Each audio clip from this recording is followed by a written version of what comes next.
Assalamu alaikum. Welcome to Edu Live Academy. Today we will discuss about physics chapter 2, that is motion. তো আমরা topic আজকে মূলত যে টপিকগুলো আছে থিওরিগুলো সেগুলো কমপ্লিট করার চেষ্টা করব ইনশাআল্লাহ। নেক্সট আমরা এই চ্যাপ্টারের যে ইম্পর্টেন্ট কোশ্চেন্সগুলো আসে সেগুলো ধরে ধরে সলভ করার চেষ্টা করব। তো ফার্স্টে আমরা জানি যে হোয়াট ইজ মোশন।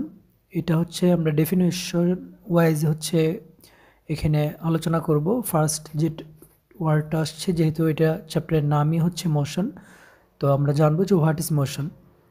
তো এখানে যে কথাটাই লেখা থাকুক, আমার যে এক্সপ্লেনেশনটা সেটা তোমাদেরকে মনোযোগ দিয়ে শুনতে হবে। আর তোমরা এখানে যে ডেফিনেশনটা আছে সেইগুলোকে খাতায় নোট করে ফেলবে, যেগুলো মুখস্থ করে পরবর্তীতে এক্সামে তুমি এগুলো লিখতে পারবে, ঠিক আছে? তো আমরা এখানকার যে লাইনগুলো আছে সেগুলোও এক্সপ্লেন করব যে কিভাবে এটার মানে আসলে এই কোয়ান্টিটিটা বোঝাচ্ছে, আর এগুলো নিয়ে ডিসকাস করব ইন ডিটেল আর কি। তো মোশন বলতে বোঝায় body is said to be in motion with respect to its surroundings with it change it's position with time. তো একদম যে কথাটা আসতেছে যে change it's position with time. কোনো একটা অবজেক্ট যদি এখানে আসে, আমরা দেখলাম যে 5 মিনিট আগে এখানে ছিল, এখনও এখানেই আছে, তাহলে টাইমের সাথে এটার যে পজিশন এটা চেঞ্জ হয়েছে না। তার মানে এটা কি অবস্থায় আছে? রেস্টে আছে। এটা রেস্টে আছে। এটাকে বলতে পারি না যে আমরা এটার ভেতরে কোনো মোশন আছে। মোশন হওয়ার জন্য যেটা হবে, একটা পয়েন্ট থেকে টাইমের সাথে অন্য একটা জায়গায় যাইতে হবে। আমরা যদি ধরি যে একটা অবজেক্ট এতে ছিল, এর পরবর্তীতে বিতে চলে গেছে, মুভ করছে, তো এখান থেকে এখানে যাওয়ার জন্য তার একটা মুভমেন্ট হয়েছে, আর এটার জন্য একটা টাইমের প্রয়োজন হয়েছে। তাহলে আমরা বলতে পারি তার পজিশন চেঞ্জ করছে উইথ টাইম। এই জন্যে এই যে অবজেক্টটা আছে, এখানে যে অবজেক্ট আমরা রাখি, এটা যদি এখান থেকে এখানে নেই, তাহলে এই অবজেক্টটা আমরা বলবো যে এটার একটা কি আছে? মোশন আছে। ওকে, আচ্ছা, নাও রেস্ট। তো rest is opposite to motion. তাহলে এখানে কি হবে যে টাইম যাবে কিন্তু তার পজিশন চেঞ্জ হবে না। যে কোনো একটা অবজেক্ট যেখানে থাকার সেখানেই থাকবে, এখানে শুধু টাইম যাবে। আমরা যদি দেখি যে 10 মিনিট, 15 মিনিট বা 20 দিন চলে গেছে, কিন্তু কোনো প্রকার কি হয় নাই, তার যে পজিশন এটা চেঞ্জ হয় নাই। তো এই রেস্ট আর মোশন যেহেতু আমাদের এখানে চলে আসলো, এটার একটা প্র্যাকটিক্যাল ইউজ আমরা যদি বলি, আমাদের লাইফে প্রত্যেকের লাইফেই কি দরকার? আসলে ডেভেলপমেন্ট দরকার। ডেভেলপমেন্ট এর জন্য তোমার পজিশন চেঞ্জ করতে হবে। আমরা সবসময় আপার পজিশনের দিকে যাব লোয়ার থেকে। তো লোয়ার থেকে আপার পজিশনের দিকে তুমি কি করো, উপরের দিকে যাও, তাহলে তোমার পজিশন চেঞ্জ হবে। তাহলে আমরা বলতে পারি তোমার মধ্যে মোশন আছে, ডেভেলপমেন্ট আছে।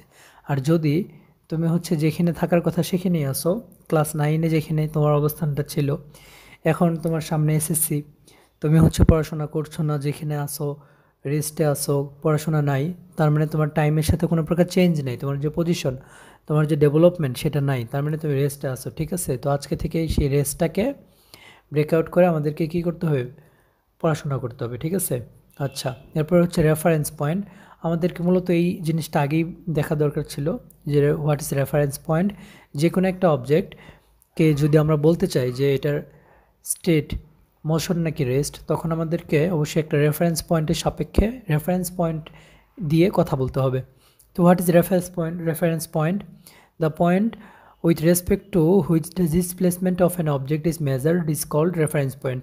Not only displacement, কথাটা আমরা যে কোনো একটা অবজেক্টের মোশন, রেস্ট, এই যে স্টেটগুলো আমরা যদি ডিটারমাইন করতে চাই, তার জন্য একটা রেফারেন্স পয়েন্টের প্রয়োজন পড়ে। এটাকে বলি আমরা যার সাথে কম্পেয়ার করে বলতে পারবো কোনো একটা অবজেক্ট রেস্টে আছে নাকি মোশনে আছে। আমরা ইমাজিন করি যে এখানে একটা বাস আছে, তো এই বাসের ভেতরে একজন প্যাসেঞ্জার আছে। তো এই বাসটা যখন যাচ্ছে, বাইরে আরেকটা লোক দাঁড়ানো আছে। তো সেই লোক দেখছে কি যে বাসটা মুভমেন্ট করতেছে, বাসটা টাইমের সাথে তার পজিশন চেঞ্জ করতেছে, আর এই বাসে থাকে যে যাত্রীটা আছে, প্যাসেঞ্জারটা আছে, সেও তার পজিশনটাকে চেঞ্জ করতেছে। তাহলে আমরা এই যে লোকটা আছে এর সাপেক্ষে প্যাসেঞ্জারের আমরা বলতে পারি কি আছে?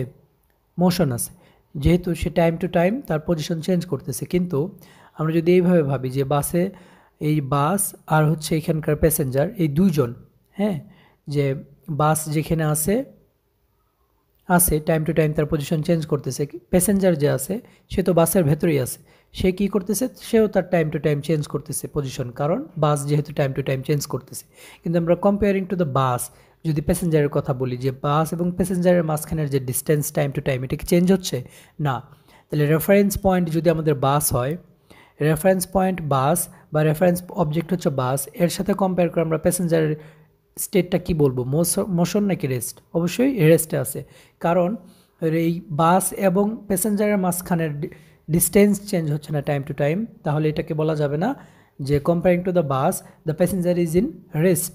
ওকে, তো এই যে রেফারেন্স পয়েন্ট বলতে বোঝায় যার সাপেক্ষে বা যার সাথে কম্পেয়ার করে আমরা ডিটারমাইন করি the state of the object. Okay, যে সে মোশন নাকি রেস্টে আছে।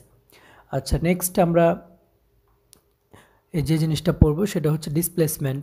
তো হোয়াট ইজ ডিসপ্লেসমেন্ট? ডিসপ্লেসমেন্ট বলতে বোঝায় যে আমরা একটা পয়েন্ট আছে এ আর একটা পয়েন্ট আছে বি, তো এখান থেকে আমাদের এটা হচ্ছে ইনিশিয়াল পয়েন্ট, কারণ এখান থেকে হচ্ছে আমাদের তোমার জার্নি শুরু হবে, আর আমরা বিতে গিয়ে হচ্ছে আমাদের টার্গেট পয়েন্ট বা ডেস্টিনেশন পয়েন্ট বি, এখানে গিয়ে আমাদের জার্নি এন্ড। তো এই এ টু বি এর যাওয়ার পথে আমাদের অনেকগুলো পাথ আছে, ঠিক আছে, অনেকগুলো পাথ। এটার আমরা যদি ধরি যে একটা লিনিয়ার ডিস্টেন্স আছে এ থেকে বি, এ টু বি, তো এই জায়গাটা যে আমরা প্রত্যেকটা ওয়েতে বিতে যাইতে পারি, ঠিক আছে। তো ডিসপ্লেসমেন্ট হচ্ছে the minimum distance between two point or two object. তো এখানে যদি আমরা চিন্তা করি যে কোন ওয়েটা মিনিমাম, ঠিক আছে, কোন ওয়েটা হচ্ছে মিনিমাম, অবশ্যই আমাদের কি লিনিয়ার যে ডিস্টেন্স, লিনিয়ার যে ওয়েটা, এটা কি হবে, এটা হচ্ছে আমাদের মিনিমাম ডিস্টেন্স, কারণ কোনো দুইটা পয়েন্টের মিডলে মিনিমাম ডিস্টেন্স হচ্ছে তার লিনিয়ার ডিস্টেন্স, মিনিমাম ডিস্টেন্স হচ্ছে তার লিনিয়ার ডিস্টেন্স। এই যে লিনিয়ার ডিস্টেন্স, এটাকে বলতেছে হচ্ছে আমরা ডিসপ্লেসমেন্ট। ওকে, আর বাকিগুলা কি, বাকিগুলো হচ্ছে জাস্ট ডিস্টেন্স, এটাও ডিস্টেন্স, এটাও ডিস্টেন্স, বাট এটা কি, এটা হচ্ছে মিনিমাম ডিস্টেন্স, আর মিনিমাম ডিস্টেন্সটাকে আমরা কি বলছি, ডিসপ্লেসমেন্ট। এটা একেবারে মাথার মধ্যে সেট করে ফেলতে হবে। তাহলে ডিসপ্লেসমেন্টের ডেফিনেশনটা আমরা একটু খেয়াল করি, the change in the position of an object along a definite direction with time is called displacement of that object.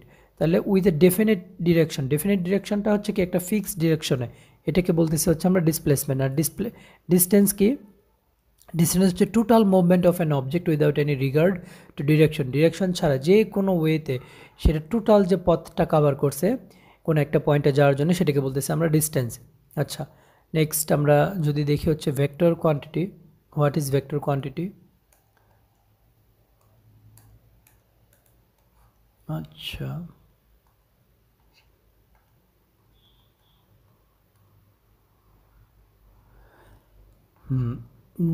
Vector quantity হচ্ছে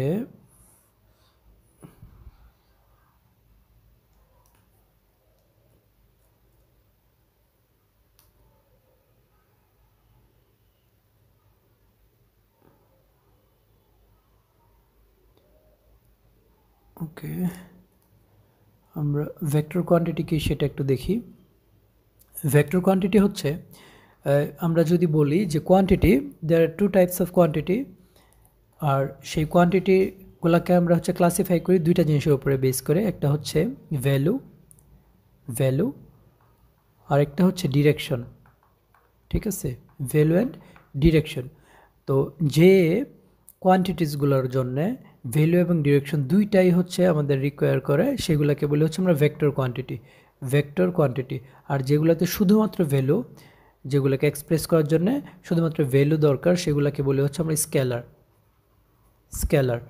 ওকে, যেমন ভেক্টর কোয়ান্টিটি আমরা একটু বোঝার চেষ্টা করি, যে আমরা এটা যদি ধরে নিই যে এটা আমাদের হাউস আর এটা হচ্ছে আমাদের স্কুল, তো হাউস থেকে স্কুলের যে ডিস্টেন্স সেটা হচ্ছে 1 কিলোমিটার। তো এখন যদি কেউ তার হাউস থেকে স্কুলে যেতে চায়, তখন সে যাবে কতটুকু, 1 কিলোমিটার ডিস্টেন্স। বাট সে যদি এই দিকে 1 কিলোমিটার মুভ করে, তাহলে কি সে তার স্কুল পাবে? Of course not. এখানে যাওয়ার জন্য তাকে একটা ফিক্সড ডিরেকশনে আমাদেরকে ফরওয়ার্ডে আগাইতে হবে, যে স্কুলে যাওয়ার জন্য আমাকে এটা যদি আমি ধরে নিই যে ইস্ট ডিরেকশন, তাহলে ইস্টে 1 কিলোমিটার যাইতে হবে, যাওয়ার পরে আমরা হচ্ছে আমাদের স্কুল পাবো। তাহলে এই যে স্কুলে যাওয়ার জন্য আমার যে কোয়ান্টিটিটা এখানে প্রয়োজন হয়েছে সেটা মূলত ডিসপ্লেসমেন্ট, আর এটা অবশ্যই একটা কি থাকবে, ডিরেকশন থাকবে। তো এই জন্যে ডিসপ্লেসমেন্ট যে কোয়ান্টিটিটা এটাকে বলা হয় ভেক্টর কোয়ান্টিটি। এরকম আরও অনেকগুলো ভেক্টর কোয়ান্টিটি আছে, displacement is one of them. Then scalar কোয়ান্টিটির জন্য আমাদের ডিরেকশনের প্রয়োজন নাই। তাহলে এরকম কোনো কোয়ান্টিটি আমরা যদি একটু মনে করার চেষ্টা করি, যেমন আমি বললাম 1 আওয়ার, ওকে, আমরা আজকে পড়াশোনা করব 1 আওয়ার। তো এই যে 1 আওয়ার, এটার কি কোনো ডিরেকশনের দরকার আছে না। তো এই জন্যে এটাকে বলি হচ্ছে আমরা স্কেলার কোয়ান্টিটি। তাহলে টাইম হচ্ছে একটা স্কেলার কোয়ান্টিটি, কারণ এটা ডিরেকশন নাই। এরকম ম্যাস হচ্ছে একটা স্কেলার কোয়ান্টিটি, কারণ এটারও কোনো ডিরেকশন নাই। এটার সবসময় একই ভ্যালু এবং একটা নির্দিষ্ট ভ্যালু, জাস্ট ফিক্সড ভ্যালুটার জন্যেই এটাকে আমরা টোটালি ডিটারমাইন করতে পারি। এটার জন্য ডিরেকশন কোনো প্রকার প্রয়োজন নাই, এটাকে বলা হয় স্কেলার কোয়ান্টিটি। ওকে, দেন হচ্ছে আমরা পরে আগাই পরের টপিকটাতে।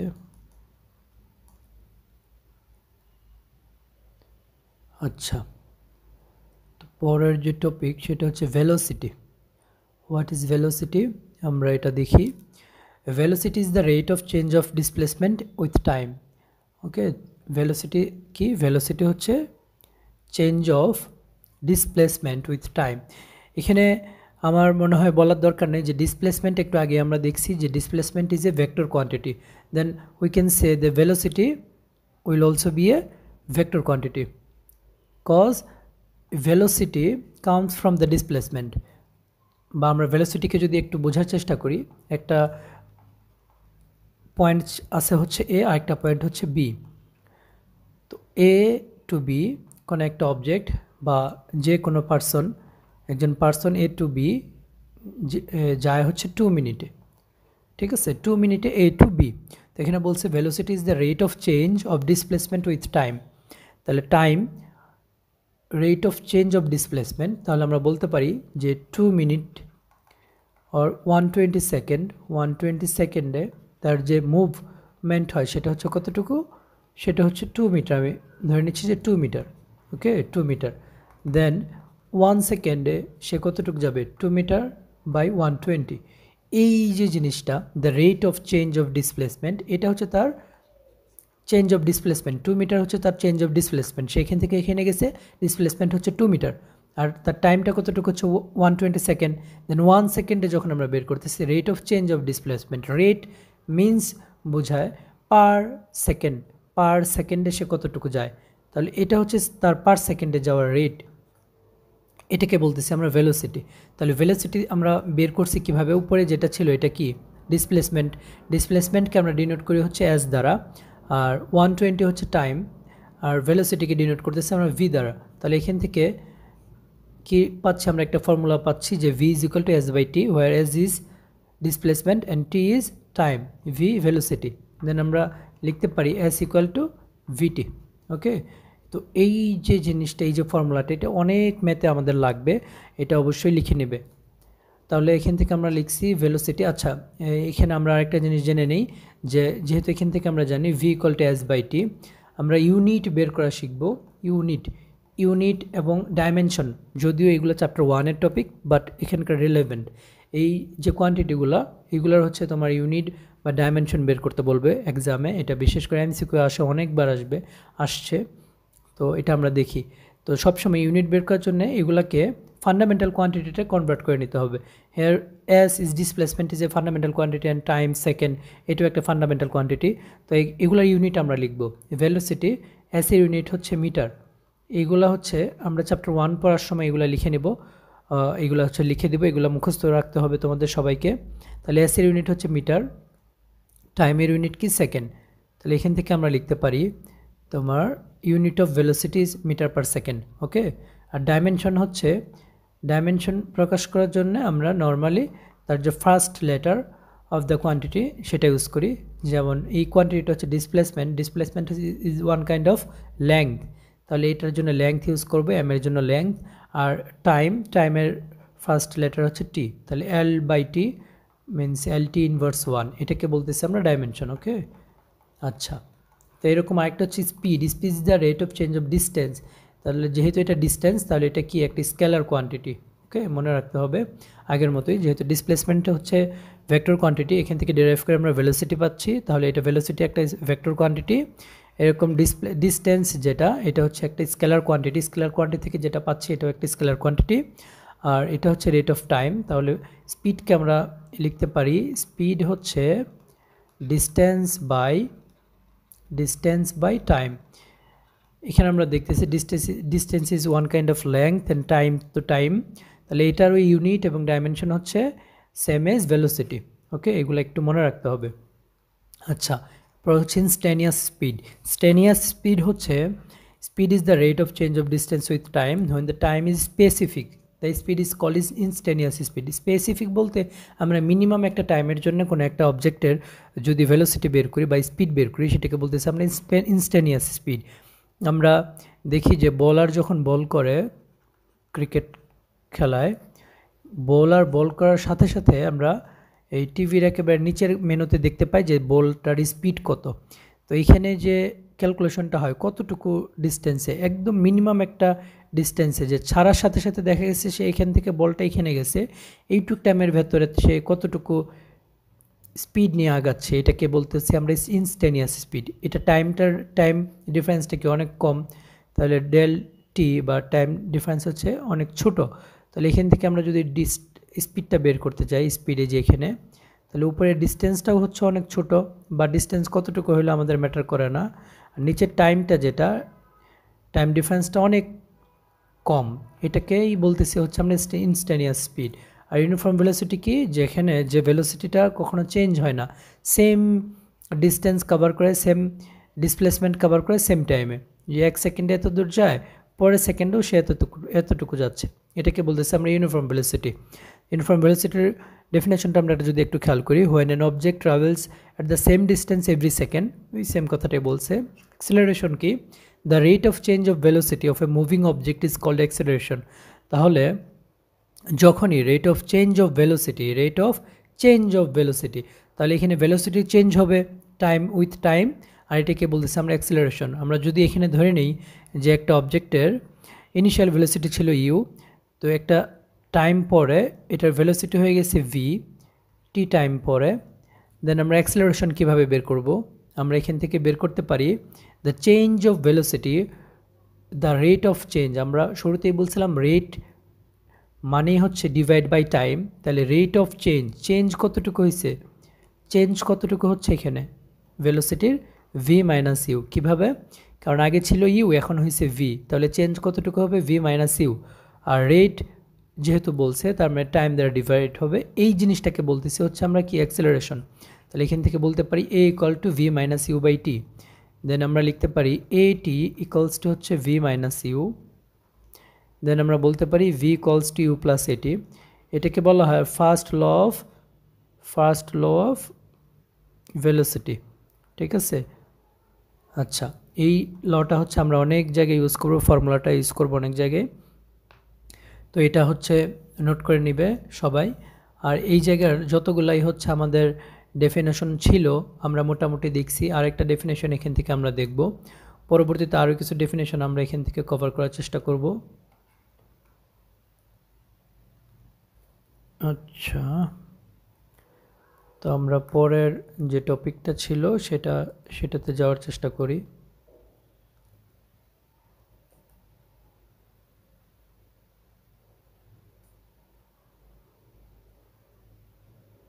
আচ্ছা, বলছে রিটার্ডেশন হচ্ছে opposite to acceleration, the rate of decrease in velocity. এরকম হয় না যে একটা অবজেক্ট যাচ্ছিল ভি ভেলোসিটিতে, পরে আস্তে আস্তে গিয়ে এখানে কী হয়ে গেছে, থেমে গেছে। ঠিক আছে, ভেলোসিটিতে যাচ্ছিল, আস্তে আস্তে গিয়ে থেমে গেছে, তো এখানে তার ভেলোসিটিটা কী হয়েছে, চেঞ্জ হয়েছে টাইম টু টাইম। তাহলে এই যে অ্যাক্সেলারেশন, এটাকে বলতেছি আমরা রিটার্ডেশন, এটাও একটা অ্যাক্সেলারেশন। রিটার্ডেশন জিনিসটা হচ্ছে negative acceleration. Okay, negative acceleration. Then acceleration due to gravity, এটা হচ্ছে আমরা তো জানি যে প্রত্যেকটা অবজেক্টকে একটা নির্দিষ্ট ফোর্সে অ্যাট্রাক্ট করে, এই কারণে এই অবজেক্টটা নিচের দিকে একটা স্পিড নিয়ে পড়তে থাকে এবং এই speed time to time increase হয়। The rate of increasing velocity, সেটাকে বলতেছি আমরা অ্যাক্সেলারেশন। আর এই অ্যাক্সেলারেশনটা কেন হচ্ছে? গ্রেভিটির কারণে হচ্ছে। Gravity what? Gravity is the attraction force between object and the earth. Okay, তো এটাকে আমরা জি দ্বারা ডিনোট করি, এটাকে বলা হয় acceleration due to earth or gravity. Okay, এটা মনে রাখবেন সবাই। এটার একটা ভ্যালু আছে 9.8 metre per second square. Okay, আজকের ক্লাসটা এই পর্যন্তই। আমরা যেহেতু আমাদের পরীক্ষাটা খুব কাছাকাছি সময় চলে আসছে, ইনশাআল্লাহ আমরা ডেইলি চেষ্টা করব ভিডিও দেওয়ার। তো সবাই এটার মধ্যে যুক্ত থাকার জন্যে বা আপ টু ডেট থাকার জন্যে অবশ্যই সাবস্ক্রাইব করবেন। থ্যাংক ইউ, আসসালামু আলাইকুম।